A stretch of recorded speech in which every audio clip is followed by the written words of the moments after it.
プラ式チャンネル。皆さん明けましておめでとうございます。どうもプラ式です。今年もよろしくお願いします。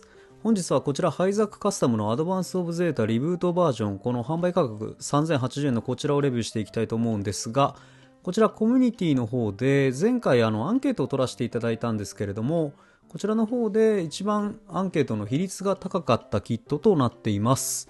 全部で131、2票ですかね。ご協力いただいてありがとうございました。こちらの方を本日はレビューしていきたいと思っています。パッケージはこのような感じのパッケージとなっていますね。結構マッシブな感じのこのパッケージアートがいい感じになってるんじゃないでしょうか。それでは早速内容物をチェックしていきたいと思います。内袋が1つ、2つ、3つ、4つ説明書。そしてランナーの方はこのような感じのランナー数となっていました。まずといったところの数でしょうか。このような感じの構成となっています。それではランナー見ていきたいと思います。ベースは基本的にはホビーハイザックのアドバンスオブゼータリブートバージョンのランナーの流用パターンというんですかねのランナーとなっていました。カラーがもちろん違うんですけれども、パーツの細かい部分なんかはほとんどホビーハイザックが使われているような感じのキットでした。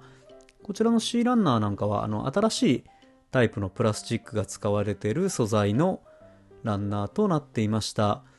結構一回ホビーハイザック昔作ったんですけど、そちらの方ともうほぼほぼ一緒のランナーの構成という感じでした。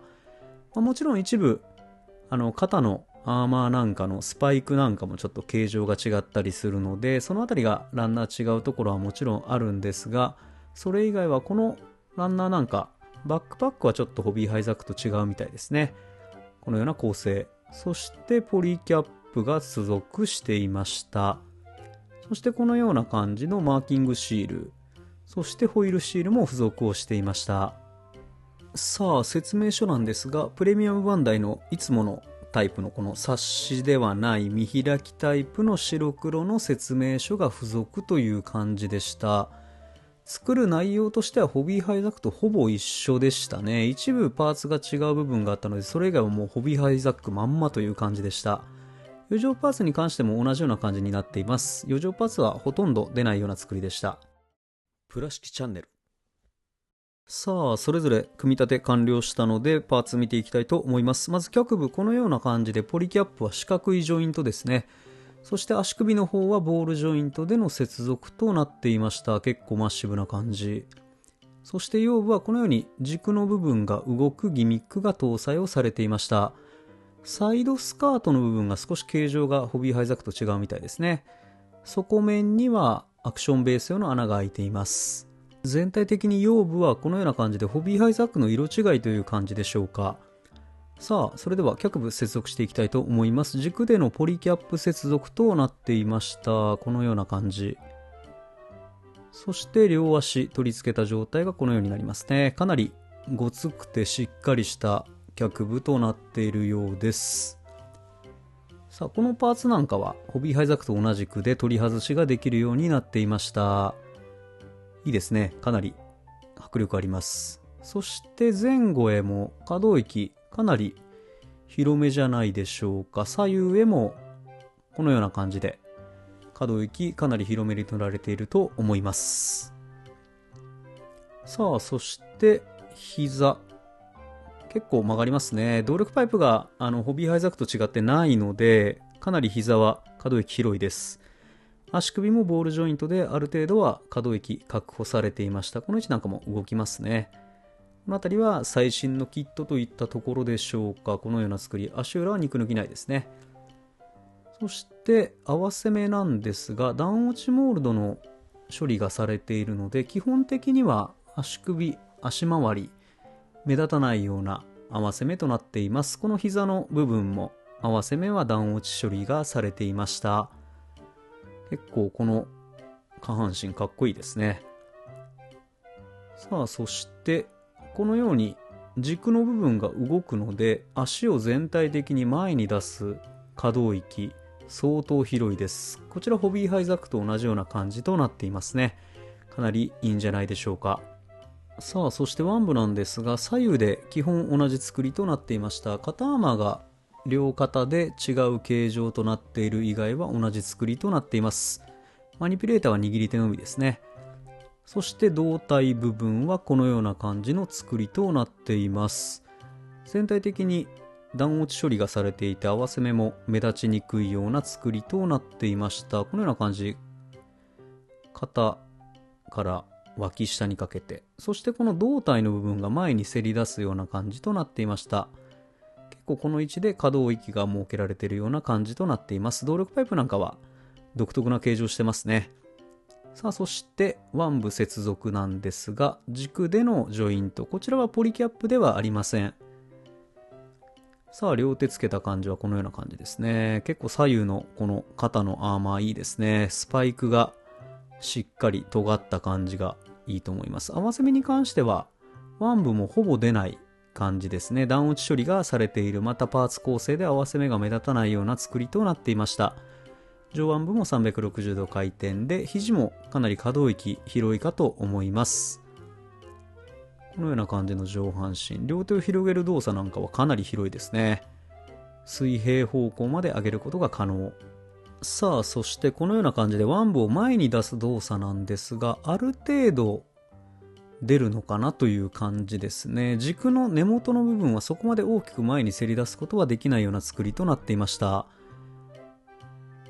さあそして頭部ですが、見ていきましょう。ホビーハイザックとの大きな違いは、この後ろの部分の突起がないのが違いといったところでしょうか。他の作りは基本全て同じ作りとなっていました。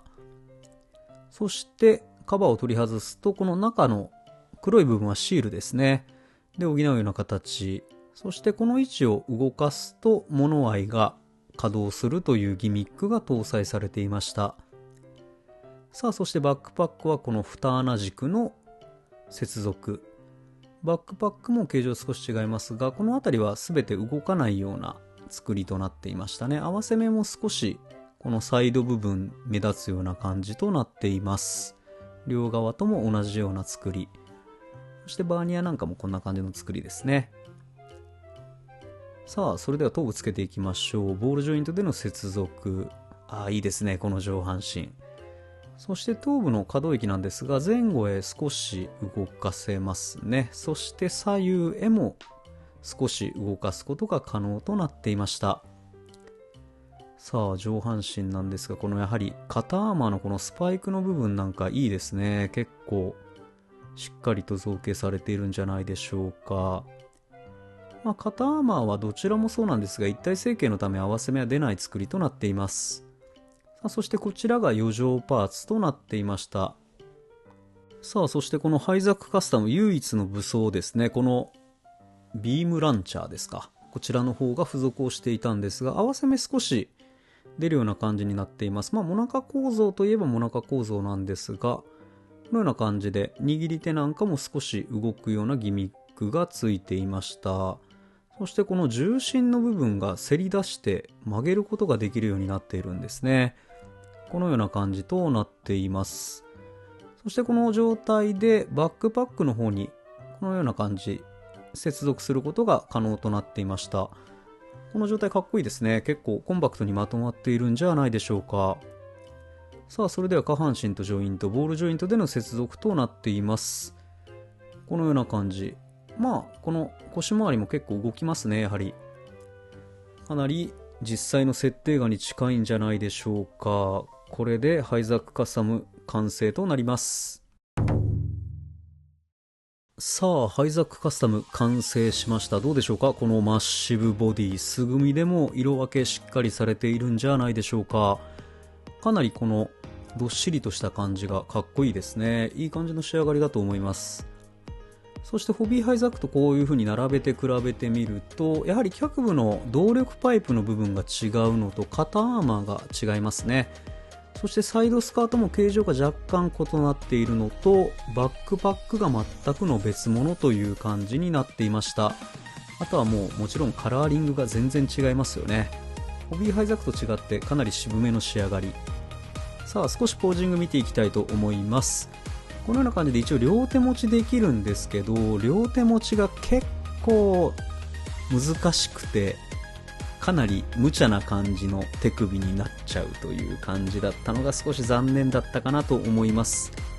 ただこのようにポージング結構可動域が広いのでかなりポージング決まりますね。そしてまたこれも色が渋いんで墨入れなんかするだけでもだいぶ違うんじゃないかなという印象を受けました。この後ろ姿もかっこいいですね。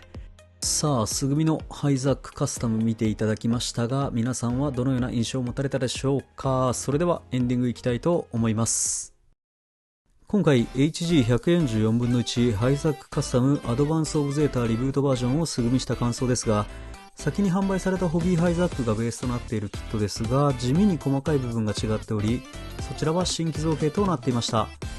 アドバンスオブゼータ版なので通常のハイザックとは異なり、かなりマッシブでゴツゴツとした走行が特徴的ですが、これもまたかなりいい感じに仕上がっています。